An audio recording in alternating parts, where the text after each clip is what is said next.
Hello, ladies and gentlemen, and we are back with another episode of Indie Choice Picks. And today I have the awesome creator of the comic series Outlaw Nights. Now, it's a pretty little take on sci fi, and of course, I have my favorite thing in the world, aside from dragons, space pirates. I mean, what's not to love? You have space and you have piracy combined into one. So sit back and relax as I bring you the creator of Outlaw Nights. Enjoy, everyone. Cool. Thank you, Ben, for coming on the show, man. It's been a real pleasure setting this all up with you. I'm really excited to see what you have to show everyone, man. How you doing today? Thank you so much. I'm doing great. Great, great, fantastic. So tell us a little bit about your story, Outlaw Nights. I'm really curious as to what is going on with some of the artwork you've sent me so far, and it's fantastic to say the least, man. Outlaw Nights, it's a project that I've had in my head for a little bit over a decade now. And it originally started off as kind of a movie idea that spun way out of control. Okay. and It happens. It happens to the best of us. and you know, I had been paying attention to Comicsgate and everything going on with the movement, and it just seems like a great time for independent creators. And from that, I figured, like, why not go ahead and use this story that I'm just been sitting on, Yeah. why not go ahead and try to do something with that's feasible? And a comic book is more feasible than a movie. It is. I see a lot of people who have written screenplays for like movies, and I ask them like, "Why don't you just do a comic book?" I mean, basically, when you do a screenplay for a comic, it's usually the same thing as a movie, and vice versa. So it's easier to produce a comic to get a whole like freaking film crew to like make a movie. You know? Yeah. And so the project, obviously, I kind of changed it a little bit to fit the comic crowd, because I've been keeping my ear to what people want. And compared to what the industry's doing now, which is just kind of doing their own thing and telling you, you buy it or, go away, Yeah, exactly. and it's like, and it seems like what people really want, old school action. People really want, actual character development, Hmm. drama, and they don't like having overt messages shoved down their throats. Yeah, see, And that's the this, thing with anything these days, like with comics and movies and stuff. Like, for example, like the new Charlie's Angels like trailer, like all female, and like I was like kind of iffy. I was like, I don't know how I feel about this. And then someone pointed out on Twitter, it was like, it might be good. And I'm like, it might be because I love the movies from with Cameron Diaz and Drew Barrymore from yeah, like the 2000s. Those were fantastic. So I was like, okay, I'll give it a shot. And then that interview came out with that lady, I forgot her name, Elizabeth Banks, saying that this movie is for women to believe women. And I'm like, I'm out. I'm I know done. it just makes me roll my eyes. It's like, can we just get a movie to where you're not over pushing a narrative? Like, it's okay if you have like a Exactly. narrative in there for sure, but like, just like sitting in the movie theater and just like getting just drenched with this fucking narrative like 24/7. I'm like, I'm done. This is why no one goes to the Exactly. movies anymore. Exactly. It's like with Outlaw Nights, this is very character driven, I would say. Okay. It's about Cyrus Lawson, Wait, hang on. who Let me is, share my screen so we can, if you get into characters and stuff, oh yeah. that way the audience can see what's going on over here. Oops, did I do it right? So you can continue while I figure this out. Oh yeah. Well, it's just it's about a security officer in the future. And this is way in the future, when humanity has started colonizing other planets. Okay, And you it's have my it's sort attention. of I'm sort of trying to do sort of a history repeating itself kind of theme, where it's like, once again, this is a competition between countries, of who can grab up the most land, kind of thing. Hmm. Um, and in the middle of all this, you've got Cyrus Lawson, who's just this kind of simple guy in this out of the way colony. Can you see my Who, screen right now? yes, sir. All right, which one is Cyrus? He is on the far left there. He's the one with the bulletproof vest on. Gotcha. Okay. And he is essentially guarding this art. He's essentially guarding this out of the way colony, And in the middle of this little art benefit, he essentially gets kidnapped by this group of pirates. Oh, everyone loves pirates, especially space Yeah. pirates. Space pirates are cool. Oh yeah. And so essentially, this is going to kind of follow along with his slowly becoming a pirate.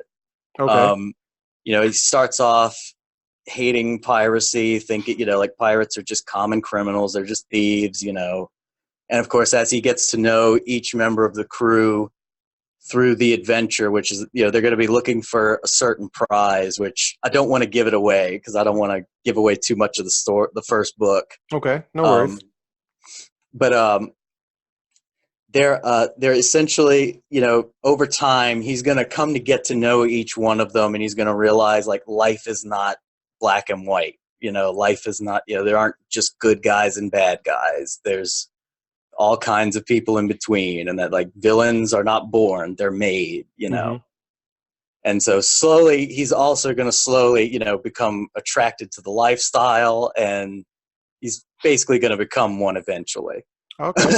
So run through the characters. We got Cyrus right here. Who's the other three?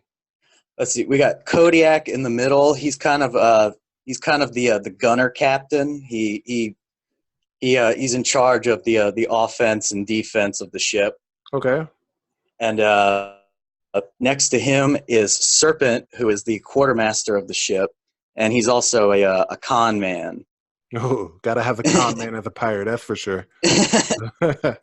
And he's the one who kind of first gets kind of close to Cyrus. Okay. And then next to him is Bit, who's kind of one of the tech guys who is kind of incompetent. A tech guy who's incompetent. I've never seen that before. That's new. That's very new. So, do you have? Are you working on the project by yourself, or you have a team with you? Because I'm looking at your artwork, and I've Well, been that's not trying to. my. I didn't create the artwork. I wrote the story and all. Okay, so I'm you have a working team with working with you. Yeah, I'm working with Render Contender. I think you may have heard of him. He's on Twitter. Maybe. I mean, everything's flooded on Twitter at the moment, so probably if I see his account or handle, I probably might know him for sure. Oh yeah, and we got colors are being done by Rodrigo Ibanez. Okay, I think I know Rodrigo for sure. Is he on Twitter? Yeah. Yeah, I think I might have run into him once or twice.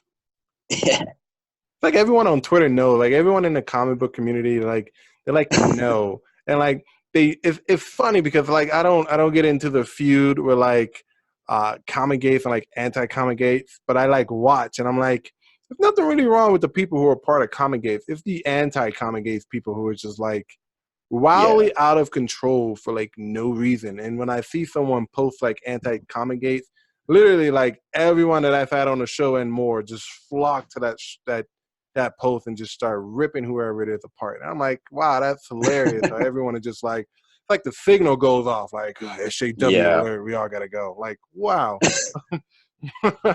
That's funny. So you wrote the story, you have two other people working with you on the comic. Yes, sir. Let's see if I can cycle through. I like the artwork. I like how you have everything just if it has like that old school 80s sci-fi kind of vibe, if you know what I mean. Oh yeah, definitely. I think especially with the like the fact everybody's jacked. Yeah, everyone has to be Jack. I mean, I have yet to see like a fat dude in like a movie or anything like that. That's like the main protagonist. Like I was actually looking at we have a water park here in Vegas that opened up a few years ago, and I'm looking at like Book of Cabana, and I'm looking at all like the pictures and stuff. Not one fat person in that entire catalog. They're all like thin and in shape and models and stuff like that. Not one fat person. So when people talk about fat shaming, I go, okay, well, if you want to be in that catalog one day, they're not gonna take you. We're getting off topic though, but tell me more about the story. Well, essentially, this first book is mainly gonna introduce us to the universe, and is gonna have the actual act of Cyrus being kidnapped. Okay.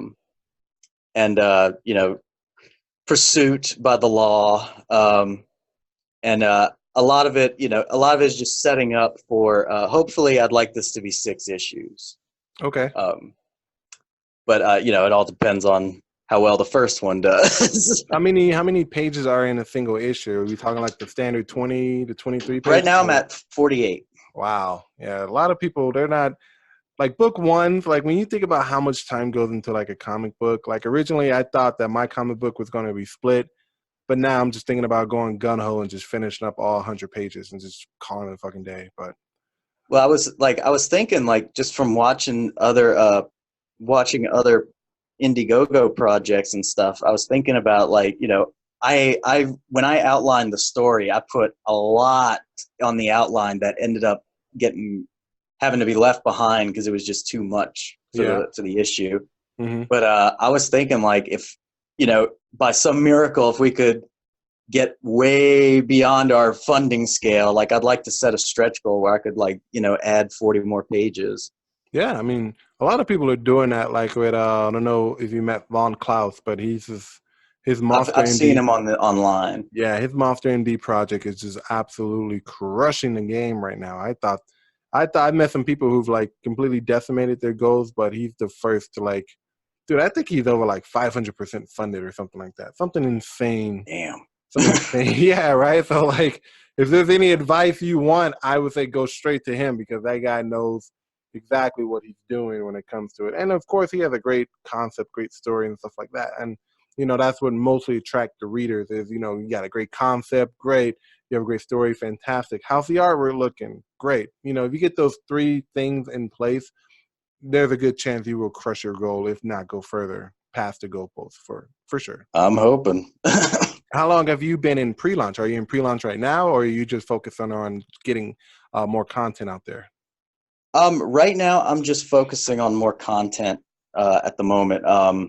We're gonna do 2 more pages, and then I'm gonna solidify a date, Okay. and I'm gonna be advertising the hell out of this crap. Yeah, dude. Twitter is like you got to take a break from all the drama and just kind of like stick with your work. And a lot of artists kind of they find like a nice balance between debating people and dealing with all the nonsense and actually getting work out there. It's kind of Yeah, interesting how they juggle that. I don't know how they do it. Like with me, it has to be like either I'm talking shit to somebody or I'm doing work. Like it can't be both. exactly. It can't be both. So, all right. So a little bit more about this page. What's going on in this page? This is when we are introduced to the villain of this 6 issue run. Yeah, man, he's walking around chopping arms off. That is Taurus. He is captain of a ship called the Magdalena,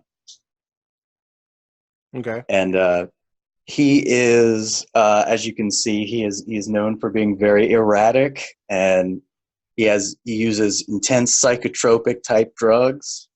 Oh, we got Speed, drug use in this. Well, I'm not showing it, but it's implied. It's cool. Like we need a little action and drug use going on. What's an '80s style sci-fi with a lot of This isn't for young children. Oh, yeah, we don't want to encourage narcotics use at such a young age. That's for sure. Okay. But yeah, this is that's just showing how he rules with an iron fist on his ship. You do what he says exactly how he says it, or just depending on how he feels that day. You may get an arm cut off. You may get killed. That's.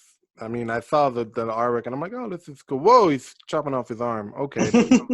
He didn't. Either he's a dick or his dude right here with the rock tattoo on his chest is not a good person. I was like, it's probably both. It's probably both. Well, really aren't too many saints in this book. So what's this guy's end game? What does he want at the end of the day? Well, they're all chasing after the same prize, which is essentially it's coordinates to a place where a new planet essentially. Okay, they're like treasure on a new planet or resources that they're Not trying to get treasure, to? like the actual planet itself, because the idea is like I'm trying to base this more on like oxygen rich planets are hard to find kind of thing, like most colonies are set up with like biosphere technology, but like there's a few oxygen rich planets that every country on Earth has just gone nuts to go for. And the idea is like there's rumor out there of one that's been discovered that like word has not gotten out yet. And the idea is there's different factions of criminals and pirates and outlaws and all who want to stake their claim there, essentially, their own world. Hey, man, I would go for that over a box of treasure. If I could find my own planet and be like, hey, this is mine. Down, down. Because it's like, it's the to have your own planet all to yourself, like I don't know, all to myself. I would probably end up charging people to stay there, like well, kind of like yeah. a hotel for like a big ass planet. But I'm like, if I have a planet to myself, dude, I won't last a day before I start thinking about suicide. Not Well, even I mean, hours. Yeah, man, you gotta like bring all the people down. It's like this the much. crew of Hazard knows how to party. Yeah, okay. Well, if you know how to party, I mean, you still gotta fill out a whole planet. That's or real estate on a cosmic scale. You flip a planet, buy it for how much, and you flip it. Oh, Yep. getting getting into it. All right, so you see this one right here. We got. I want to assume we got another group of pirates here going on. Well, this is when Cyrus first meets the captain of Hazard, and the captain's name is Ivory, Okay. and Ivory is my favorite character. He looks like he got a cool little space patch going on right here. Let me see if I can zoom in on this bad boy. That's his bionic eye. Oh, see, that's cool. So it's kind of like he's having an eye patch, but it's space, so why not make it a bionic eye? I got you. Yeah, it works like a computer system, for things like targeting or being able to see things behind him, kind of thing. So you really kind of went the whole extra mile here when you're talking about sci-fi stuff. You got bionic people, you got space travel, you got planets. The one thing I'm kind of curious about is, are there aliens or like cybernetic creatures running around here too, or is it just the humans? There are. I am gonna eventually play around with the idea of androids, and I mean there are definitely cyborgs in it. And in terms of aliens, there are gonna be aliens, but they're not gonna be super intelligent, sentient like creatures. Like they're gonna be kind of like the way we are, like animals are. Okay, so kind of like I don't want to say irrational, but Yeah, feral. instinct driven. Yeah, okay, okay, that makes sense. Okay. I'm digging the artwork, man. I like how everything here is just like really smooth and just the inking is pretty spot on. It takes like the reason why a lot of people who I've had on the show haven't really dove into like sci-fi creation of stories is because of things like this over here. Like that takes Yeah. very intricate, a lot of time to get those ridges in there, make things look more rigid and stuff like that, especially with all the computers and lights. Like, I think it can go as far as maybe throwing like holograms in something and putting power lines on the wall. But as far as like making a whole ship deck, I'm learning, but it's very, very difficult to kind of get this kind of thing going. But I give kudos and props to your artists because they've done a fantastic job. Oh yeah, especially since like I think when I wrote it out, I really like I wasn't too specific about placement of things in terms of like the ship. I just kind of said like, oh, he has a captain's chair behind somebody, but like I didn't have like any sense of direction in the room, and he cranked this out, and it was better than what I was expecting. Yeah, man. Usually when you kind of when you can't convey your idea or anything like that properly, and then you give it to your artist and you're like, hey man, do what you got to do, and they give you something like this, it ends I up being know. really like, wow, I also have this idea, what can you do with this? And you just got to keep on going with it and running with these ideas to where your artist is like, god damn it, I shouldn't have given her my phone number. But yeah, I get what you're saying. So you got 6 issues that are running on that you're gonna have in this story. They run about 40, I would say 80 pages, roughly about, right? I'm gonna say that, hopefully, kind of Hmm. thing. Like right now we're at about 48, and I'm only gonna be crowdfunding for issue number one, just to see if it lands. And issue number one have the how many pages in it? 48. 48. So let's say I'm not trying to jinx you or anything. Let's say you don't reach your goal with Indiegogo or your stretch goal that you want. What's going to happen to the content that you had to take out? Are you going to save it for later or try and fit that in somehow? Hopefully I can, whatever I can raise will be reinvested into doing more artwork and relaunching. Okay. Are you 'Cause planning on maybe doing it on Kickstarter or are you just going to stick with Indiegogo? Um, I just, everything I was hearing, I heard that Indiegogo took less of a percentage of the overall, haul and everything, and I think Yeah, that's that true. that's ultimately what's attracting me to them. Yeah, and I like the whole Indiegogo idea. Like, if your Indiegogo doesn't make the doesn't make the goal, you can still get whatever you have raised and still make it happen. So that's also a plus with that.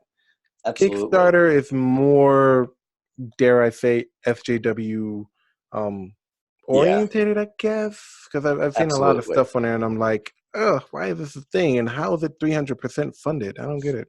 When I think of Kickstarter, I think of that skit on Portlandia when they did the the Cannes Film Festival for Kickstarter Yeah, videos. yeah, I remember that. Oh God, yeah, yeah, yeah. Because originally I was going to run on Kickstarter, but I'm thinking about maybe trying Indiegogo out. It seems a little bit more, like I said, feasible for people to go on there and check out, and Absolutely. flexible for people, easier. And I don't think they, like you said, they don't take a as much of a percentage from your campaign, whatever that you worry. So I don't know the numbers, but I know it's like some insane difference between the two. So I'm like, maybe Indiegogo might be better thinking about it now. Yeah. All right. So let me stop the share right here. I'm going to do this. So we're kind of coming into the end of our little interview now. So you're in pre-launch. I kind of open up the segment for all people who are going into, they're either in their campaign or going into their campaign. As far as your pre-launch goes, what are you doing right now to kind of get the word out besides sharing content?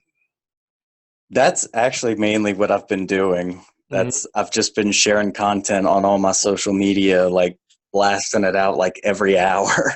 Is it getting a lot of traction or anything like that? You got people engaging with your posts? How's that going, working out It's for you? very hit and miss. It's like Mm-hmm. sometimes it's kind of low, but then a lot of times like it'll gain a lot of traction. People start sharing it and liking it. So, Yeah.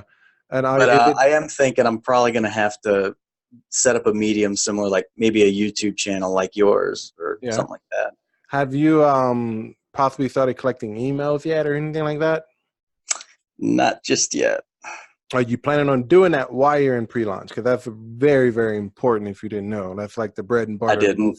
Yeah, it's very like important to start collecting emails at least um a few months, as long as you can possibly. Like I've heard people say, spend a few months to collect emails or until you have X amount of emails, because they say, like, let's say you get 500 emails from people. They say only about 10% of people who's on your list actually opening the emails, and half of that, which would probably be about 25, actually go to your campaign and contribute. So, like, sharing content is like step one, but I would highly recommend setting up a landing page somewhere or on your website or anything like that to where you can get people to go in and give you their emails.